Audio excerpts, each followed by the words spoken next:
Selamat pagi pemirsa, apa kabar Anda di pagi hari ini? Senang sekali saya Heri Orun kembali menjumpai Anda dalam Berita Papua. Sejumlah informasi pilihan dan teraktual disiapkan tim redaksi kami.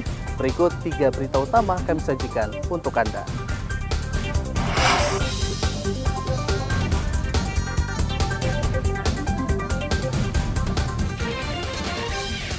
Sejumlah anggota TNI pingsan saat upacara di Merauke. Pemasangan baliho bacalek dan parpol sebelum jadwal kampanye sudah menyalahi aturan.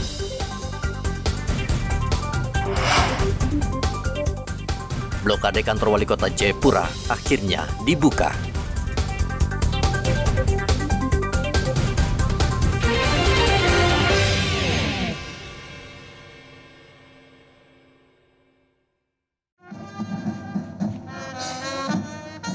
Anggota TNI dari Kesatuan Kostrad ini jatuh pingsan saat mengikuti upacara HUT TNI di lapangan kapsul waktu di Merauke, Papua Selatan.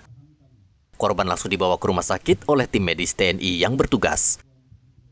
Suhu panas menjadi penyebab anggota TNI ini pingsan. Upacara HUT TNI dipimpin dan Lantamal 11 Merauke, Laksamana Pertama TNI Kunto Cahyono.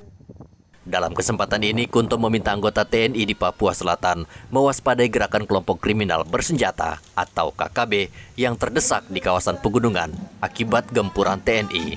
Ia menduga anggota kriminal ini akan melintas di kawasan selatan Papua.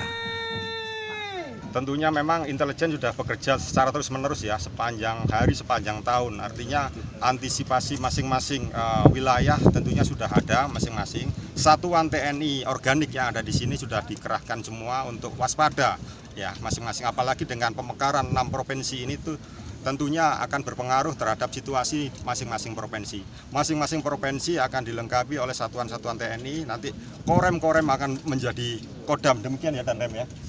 Ya, dan seterusnya mungkin sesuai dengan yang ada di situasi yang ada di daerah. Selanjutnya pasukan siap. Upacara ulang tahun ke-78 TNI di Merauke diikuti TNI Angkatan Darat, Laut, Udara, Kepolisian, Satpol PP, dan Basarnas. Muhammad Ridwan melaporkan dari Merauke, Papua Selatan. Untuk peloton berikutnya, lapas. Ratusan anggota TNI di Kepulauan Yapen mengikuti upacara HUT ke-78 TNI. Upacara berlangsung di halaman Kodim Kepulauan Yapen.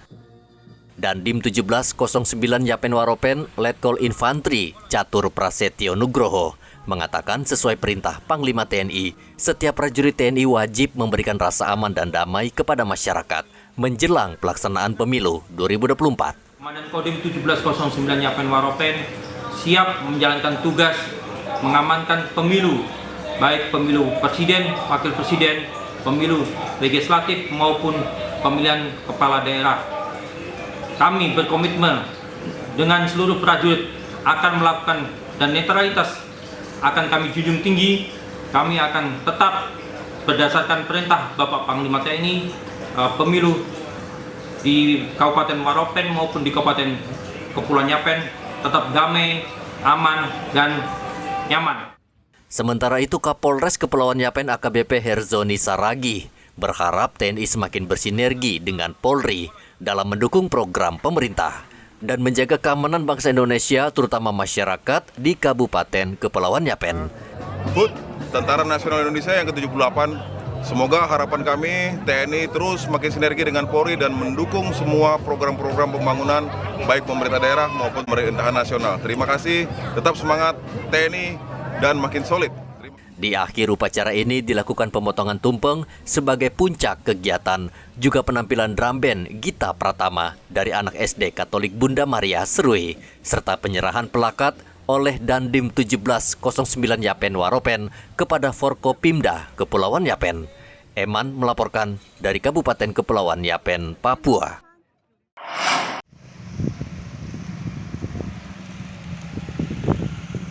Peltu Denny Julkarnaen kesehariannya bertugas di Lanut JA di Marah, Merauke. Selain sebagai anggota TNI, Denny juga mengabdikan hidupnya membantu pemuda asli Papua dan kaum difabel menjadi atlet berbakat. Satu ruangan berapa orang Mas? Setiap kali pulang bekerja, Sekitar pukul 3 sore, Denny bergelut dengan anak-anak yang diasuhnya yang sudah berkumpul di halaman rumah di Jalan Ternate, Merauke. Ada 13 pemuda dan pemudi asli Papua yang hidup bersama Denny. Mereka berasal dari sejumlah kampung di Merauke yang bercita-cita ingin menjadi atlet voli berbakat. Dalam melakukan pembinaan di klub Raja Wali, secara pribadi saya tertarik dengan potensi anak-anak UAP. Dengan seperti itu, saya berusaha bagaimana mereka juga bisa sukses seperti saudara-saudara kita di wilayah barat. Untuk itu, saya berusaha menampung mereka, mengawali dengan kemampuan saya yang berpangkat Pelda. Kami berusaha menampung mereka dengan 5 orang bertahap. Di sini kami tekankan tentang disiplin, bagaimana menjadi manusia yang berkarakter. Dari hasil pembinaan ini, alhamdulillah ada yang menjadi atlet PON Papua, terakhir membela Papua dalam pagelaran PON. Sebagai mantan atlet voli dan kini menjadi pelatih di klub voli miliknya, Raja Wali, Denny tanpa lelah membagikan ilmu dan teknik bermain voli. Saya ingin tahu bahwa klub Raja Wali ini pelatihnya siapa, dan saya ikut menggabung di klub Raja itu. Di sini? Klub tersebut Raja Wali. Sudah berapa tahun kau gabung di sini? Sudah mau jadi 4 tahun, Pak. Nah, sekarang sudah masuk sekolah kelas berapa? Sekarang dari kelas 3 SMP, Bapak diangkat saya dari kampung. Sekarang di kota sudah SMA kelas 3. Kelas 3. SMA kelas 2. Nah, kamu kan sekolah, terus makan hidup sehari-hari. Itu biaya dari mana? Dari Bapak Denny. Bapak Denny. Siap. Adrian, cita-cita kamu ingin jadi apa? Anggota prajurit TNI Angkatan Udara. Terus apa lagi? Hobi saya ingin menjadi pemain voli nasional. Pria yang sudah 16 tahun bertugas di Lanut ini meraih segudang prestasi. Ia pernah menjuarai turnamen voli Gubernur Papua Cup dan juara 1 voli Kapolda Cup, serta kejuaraan lainnya. Bagi Denny, mendidik anak-anak difabel menjadi atlet berbakat merupakan tantangan yang luar biasa. Kamu sekarang berumur berapa? Aku umur 19 tahun. 19 tahun. Ya. Nah, kamu ikut di cabang olahraga apa ini? Di Boccia. Boccia ini sudah berapa lama berlatih? 6 bulanan. 6 bulan. Nah, kamu milih bergabung di Pak Denny ini kenapa memang? Karena Pak Denny adalah olahragawan dan komunitas Peduli ya? Iya, peduli komunitas disabel. Bagaimana kesulitan kau kira-kira ketika belajar olahraga bocil ini? Kesulitannya sih di masalah teknik aja sih. Soalnya kalau untuk lemparnya aman aja, lancar-lancar. Aman ya. Nah, biasa kalau latihan di mana? Di sekolah? Iya, di sekolah. Di sekolah. Di mana itu? Di SLB di Jalan Mawari. Klubnya Pak Denny ini udah berapa lama? 3 tahun. 3 tahun ya. Ya. Nah, cabang olahraga apa yang digeluti Arman? Lari. Lari ya. Lari berapa meter punya? 100, 200, 400 sama stafet. Stafet. Nah, prestasi yang sudah diraih Arman apa saja? Perak 2, perunggu 1. Yang perak itu dapat di mana? Stafet. Estafet itu. Iya. Waktu kegiatan apa? Peparnas kapan? Kemarin. Di mana? Jayapura. Jayapura ya. Terus yang perunggu itu? Jayapura juga. Jayapura juga. Iya. Nah, kamu bergabung dengan Pak Denny, apa alasan kamu? Mungkin karena Pak Denny olahragawan atau seperti apa?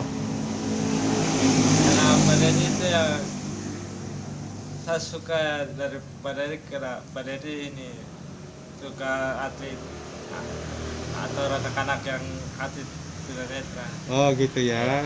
Jadi peduli dengan atlet-atlet ya, difabel ya. Iya, sepakat. Sosok seperti Peltu Denny Julkarnain ini jarang ditemukan di negeri ini. Ia mau mengorbankan waktu, uang, dan tenaga untuk mendidik anak-anak Papua dan difabel untuk meraih mimpi mereka. Muhammad Ridwan melaporkan dari Merauke, Papua Selatan.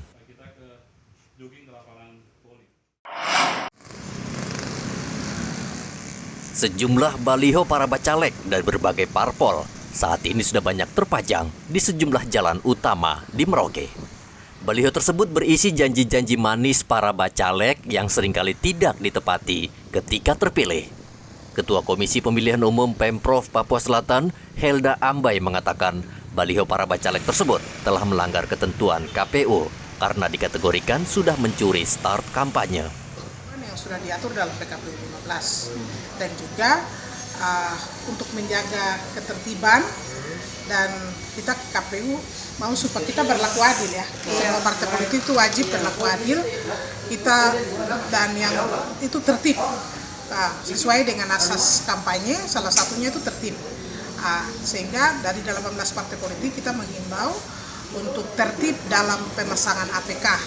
Kalau belum masanya untuk melakukan pemasangan alat peraga kampanye yang tadi mengacu pada pasal 24 itu citra diri, baik itu nomor urut maupun foto atau gambar, itu kita menghimbau untuk jangan dulu dilakukan. Tanda kutip berarti jangan curi star gitu ya? Iya benar, jangan curi star dulu. Masa kampanye akan dimulai pada tanggal 28 November. Sehingga adil untuk semua partai. Ada partai yang masih tahan diri mengikuti arahan KPU, arahan KPU dan aturan, tapi juga ada partai yang sudah mulai curi star. Jadwal kampanye pemilu 2024 baru akan dimulai pada 28 November, jadi masih ada waktu sekitar 1,5 bulan lagi bagi parpol dan caleg untuk melakukan kampanye. KPU Merauke menyayangkan sikap parpol dan caleg yang sudah mencuri start, dan selain itu, baliho-baliho ini juga merusak keindahan kota. Muhammad Ridwan melaporkan dari Merauke, Papua Selatan.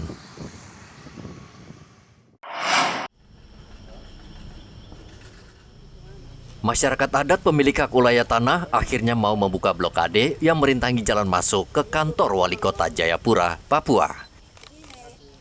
Sebelumnya, penjabat Wali Kota Jayapura, Frans Peke dan PT Bintang Mas bertemu dengan ahli waris untuk mencari jalan keluar kasus sengketa tanah antara Pemkot Jayapura dan ahli waris.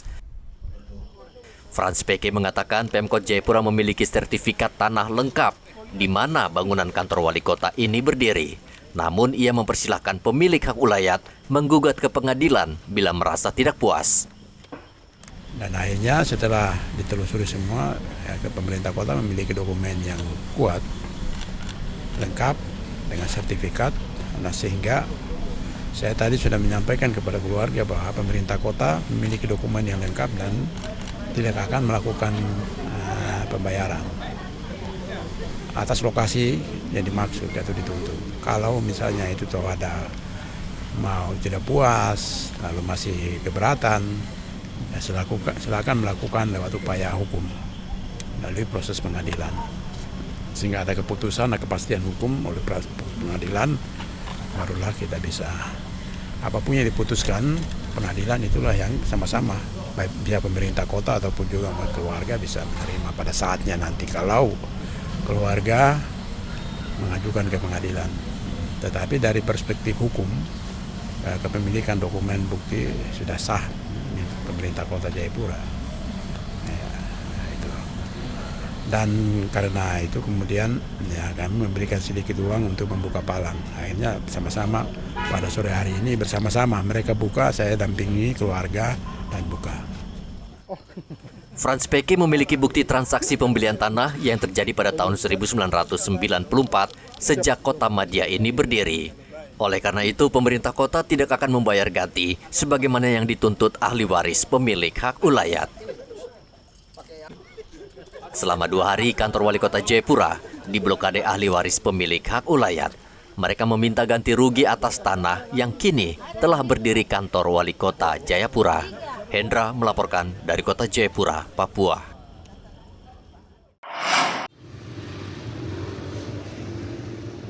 Aksi unjuk rasa dengan cara memalang atau memblokir jalan utama belakangan ini kerap terjadi.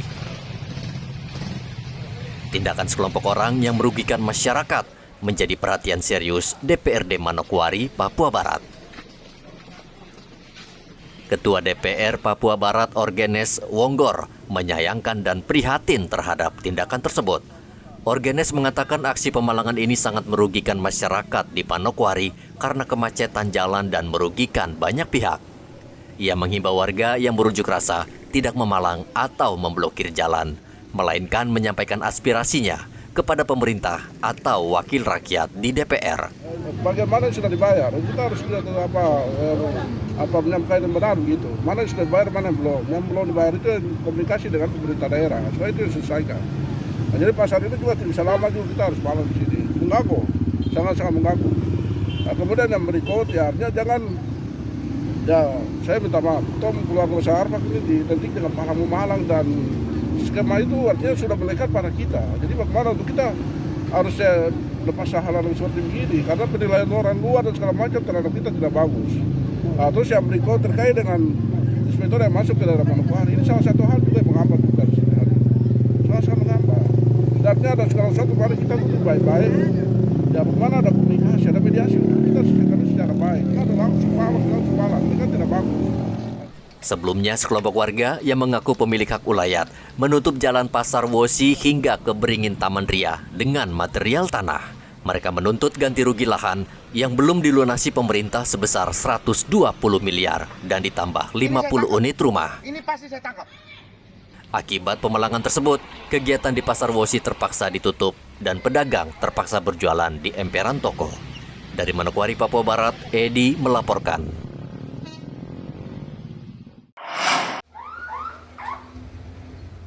Harga bawang merah dan bawang putih di Pasar Mimika, Papua Tengah saat ini masih stabil dan belum terlihat terjadi lonjakan harga. Pedagang mengatakan sejauh ini stok bawang merah masih banyak karena mendapatkan pasokan yang cukup dari Bima, Nusa Tenggara Barat.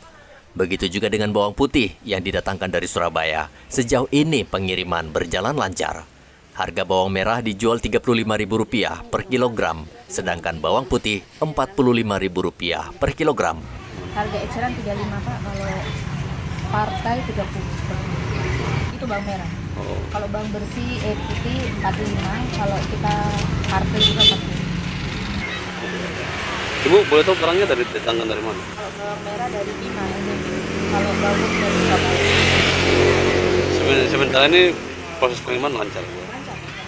Berarti stok di pasaran? Ini kemarin baru masuk. Nanti tanggal 6 baru masuk. Dalam pekan ini bakal ada tambahan pasokan bawang merah dan bawang putih ke Timika agar stok aman. Igobat Momolin melaporkan dari Mimika, Papua Tengah.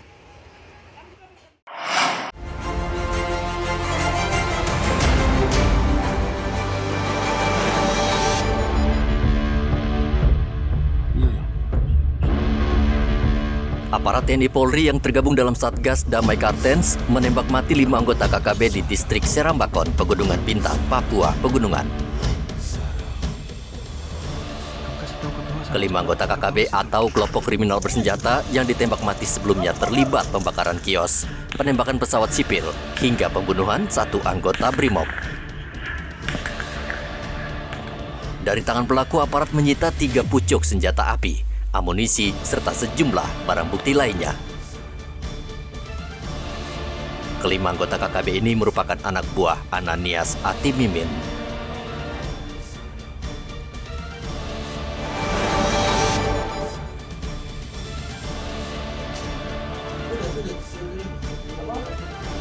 Petugas Polres Mimika meringkus 2 pemuda dalam rumah kontrakan karena mengedarkan sabu-sabu di Kampung Nawaripi, Kelurahan Wania.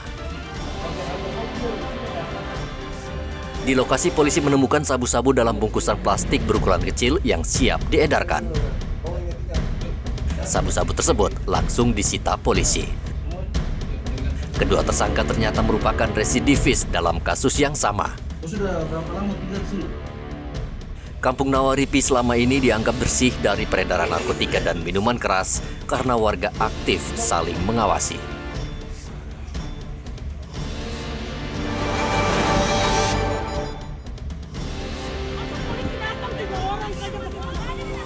Petugas Polres Merauke berselisih dengan sekelompok warga di Jalan Aru. Perselisihan dipicu warga yang menolak polisi membawa seorang pria bernama Beni karena berbuat onar dalam kondisi mabuk. Untuk menghindari bentrokan, polisi akhirnya membujuk keluarga agar mau menyerahkan Beni karena kerap mabuk dan membuat ricuh. Polisi akhirnya bisa membawa pelaku ke kantor polisi untuk menjalani pemeriksaan. Namun akibat ulah pria mabuk ini, Jalan Aru tidak bisa dilintasi karena sempat ditutup selama 1 jam.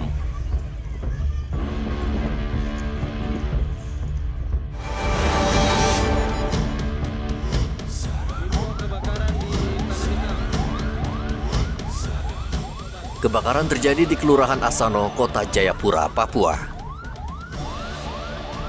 kebakaran menghanguskan 3 rumah di kawasan ini. Menurut saksi mata, api pertama kali terlihat dari salah satu rumah yang kemudian dengan cepat merambat dan membakar rumah petak di sebelahnya.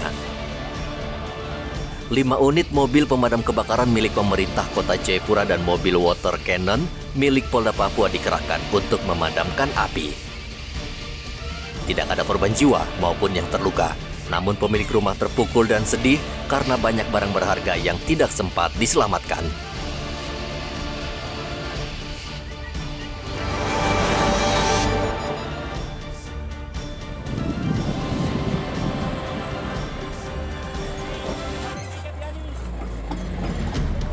Polisi meringkus 3 dari 5 pelaku pemerkosaan seorang wanita di Merauke, Papua Selatan. Korban mendatangi pos polisi di Bandara Mopah, Merauke.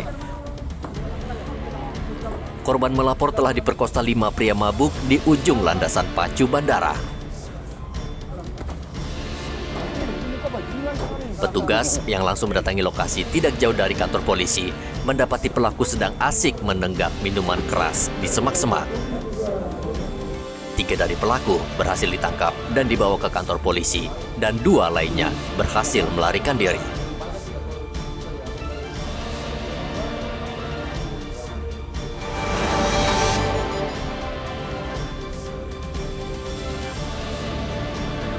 Kecelakaan tunggal lalu lintas terjadi di Jalan Kuala Kencana, Mimika, Papua Tengah. Minibus melaju dari Kuala Kencana menuju Mimika, namun dalam perjalanan pengemudi mobil kehilangan kendali sehingga mobil terjun ke parit. Diduga sopir mobil dalam keadaan mabuk minuman beralkohol hingga tidak dapat mengendalikan laju kendaraan. Sopir langsung dilarikan ke rumah sakit karena mengalami luka-luka. Sedangkan mobil langsung ditarik dan dibawa ke kantor Satuan Lalu Lintas Polres Mimika.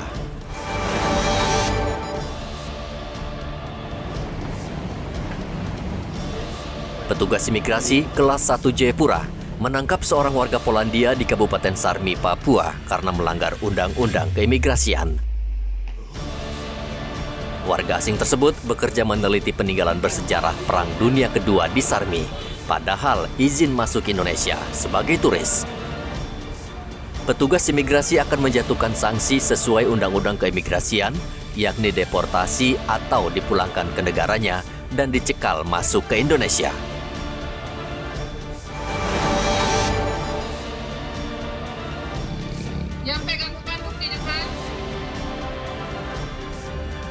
Ratusan tenaga kesehatan atau nakes dari 3 rumah sakit di kota Jayapura berunjuk rasa di kantor Gubernur Papua.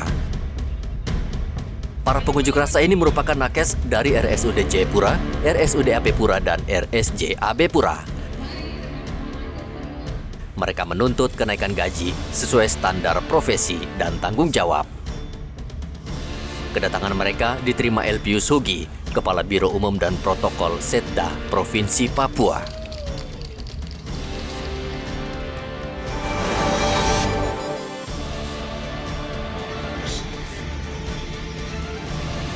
Sekelompok warga yang mengaku pemilik hak ulayat tanah menutup Jalan Pasar Wosi, Manokwari, Papua Barat dengan material tanah. Mereka menuntut ganti rugi lahan yang belum dilunasi pemerintah daerah Manokwari. Ganti rugi yang dituntut cukup fantastis, yakni 120 miliar rupiah ditambah 50 rumah. Akibat pemalangan tersebut, kegiatan di Pasar Wosi terpaksa ditutup, sehingga para pedagang memilih berjualan di emperan toko. Blokade jalan kerap dilakukan sekelompok orang yang protes kepada pemerintah. Namun tindakan tersebut justru memicu kekesalan warga karena mengganggu aktivitas sehari-hari.